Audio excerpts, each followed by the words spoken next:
Bismillahirrahmanirrahim. Assalamualaikum warahmatullahi wabarakatuh. Waalaikumsalam warahmatullahi wabarakatuh. Ya, selamat pagi anak-anak. Pagi. Pada hari ini kita akan mengerjakan proyek P5 dan PPRA. Proyek penguatan profil pelajar Pancasila dan PPRA itu profil pelajar RA-nya rahmatan lil alamin. Jadi pada kesempatan hari ini kita punya topik tema yang akan dibahas itu tentang bangun jiwa dan raganya. Jadi untuk hari ini kita akan merencanakan kegiatan-kegiatan dan mendiskusikan permasalahan-permasalahan yang berhubungan dengan itu. Topik yang Ibu ambil yaitu kebiasaan sehat untuk kesehatan jiwa dan raga. Jadi nanti kita bagi dua aja ya. Nanti ada kelompok laki-laki dan kelompok perempuan. Karena di sini ada tentang kesehatan jiwa dan raga, nanti yang lebih banyak energinya itu kan olahraga itu nanti untuk laki-laki, nanti yang perempuannya adalah kampanyenya atau cara-cara mensosialisasikan bagaimana menerapkan kebiasaan-kebiasaan sehat yang bisa membangun kesehatan jiwa dan raga. Ya, nah untuk tujuan dari pembelajaran proyek kita hari ini sangat penting untuk kita mempelajari dan mengetahui bagaimana cara menjaga kesehatan jiwa kita sendiri. Karena kalau bukan kita sendiri mau siapa lagi? Kamu gak bisa ngandelin orang lain untuk menjaga kesehatan kamu, ya.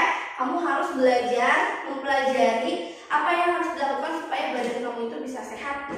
Dan akhirnya kita ketika masa tua itu tidak menyusahkan orang lain, ya. Oke, ini kelompoknya sudah dibagi ya.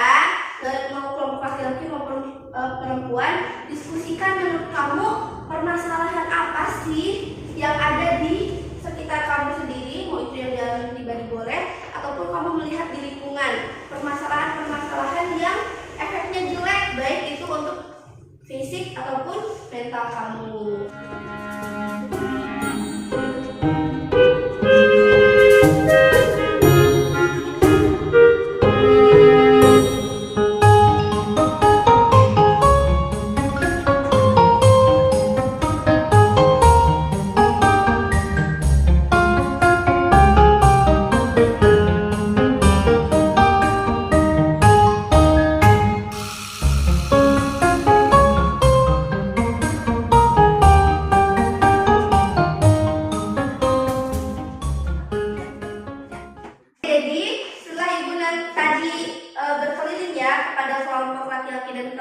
Ternyata bagus sekali. Jadi ada 4 kebiasaan-kebiasaan yang kurang baik. Tadi dari tiap kelompoknya ada 2. Yang pertama itu tentang kurang tidur. Kurang tidur itu kebiasaan yang baik apa tidak baik? Tidak baik. Dan kalau misalnya kita kurang tidur biasanya ke fisik juga jadi gak enak ya. Nah kemudian yang kedua kurang aktivitas. Selain kurang tidur juga kurang aktivitas gerak. Kemudian untuk yang tadi kelompok yang perempuan ini permasalahan yang diangkat itu pola makan yang tidak sehat. Belum makan nasi, ibu nggak ngerti sih kalau nasi itu makanan yang sehat untuk sebagian orang. Ada makanan itu yang makanan sehat itu gak cuma nasi gitu ya. Tapi tadi di sini bagus poinnya itu ke pola makan dan juga cara menjaga masalah yang sekarang itu. Jadi bukan hanya kesehatan fisik, tapi ada juga orang-orang yang kesehatan mentalnya tidak baik. Jadi itu yang dikupas. Untuk aksinya, silahkan kamu membuat program aksi yang bisa dilakukan terkait dengan tadi yang sudah didiskusikan sama kamu, ya. Untuk kelompok 1 berarti, untuk yang kelompok laki-laki berarti merencanakan kegiatan olahraga yang berhubungan dengan aktivitas fisik. Sedangkan untuk perempuan berarti merencanakan untuk membangun kesehatan mentalnya, ya. Kira-kira menurut kamu apa aja yang bisa dilakukan untuk merealisasikan program-program tadi yang sudah didiskusikan? Silakan berdiskusi lagi.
mental, kemudian yang laki-laki sudah merancang kegiatan olahraga. Ibu ingin terlebih dahulu mendengarkan presentasi dari setiap kelompok dulu. Menyusun program olahraga bersama. Selamat pagi teman-teman. Hari ini saya akan membahas tentang menyusun program olahraga bersama yang dapat membantu kita menjaga kesehatan fisik dan membangun semangat kebersamaan. Olahraga bersama bukan hanya baik untuk tubuh kita, tetapi juga memberikan manfaat mental. Ketika kita berolahraga bersama, kita tidak hanya memperkuat tubuh, mempererat hubungan sosial di antara kita. Ini sangat penting, terutama di tengah rutinitas yang padat. Lalu, bagaimana cara kita menyusun program olahraga bersama? Berikut langkah-langkah yang bisa kita lakukan. 1. Menentukan jenis olahraga. Pilihlah jenis olahraga yang menyenangkan dan dapat diikuti oleh semua orang, seperti senam, jogging, atau permainan tim seperti futsal. 2. Menentukan waktu dan tempat. Tentukan waktu yang tepat dan tempat yang nyaman untuk melakukan olahraga bersama. Bisa dilakukan setelah jam sekolah atau di lapangan terdekat. 3. Membuat jadwal rutin. Agar aktif dalam selama jadwal rutin untuk olahraga bersama. Seperti bakal seminggu, konsistensi sangat penting untuk mendapatkan manfaat maksimal. Dengan program olahraga bersama ini, kita bisa meningkatkan kesehatan tubuh kita, menurunkan stres, dan tentunya mempererat kebersamaan dalam kelompok kita. Kampanye menjaga kesehatan mental. Saya akan berbicara tentang kampanye menjaga kesehatan mental.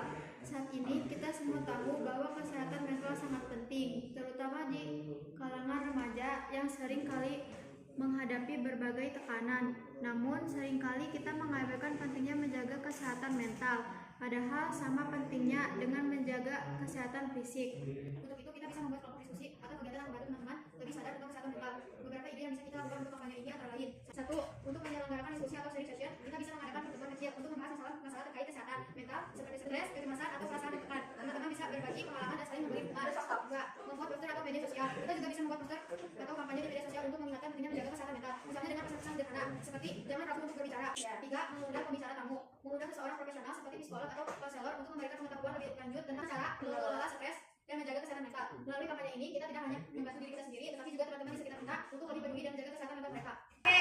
Kegiatan aksinya kan sudah dilaksanakan. Jadi sebagai bahan refleksi kita dalam pelaksanaan aksi itu pasti ada kekurangannya ya.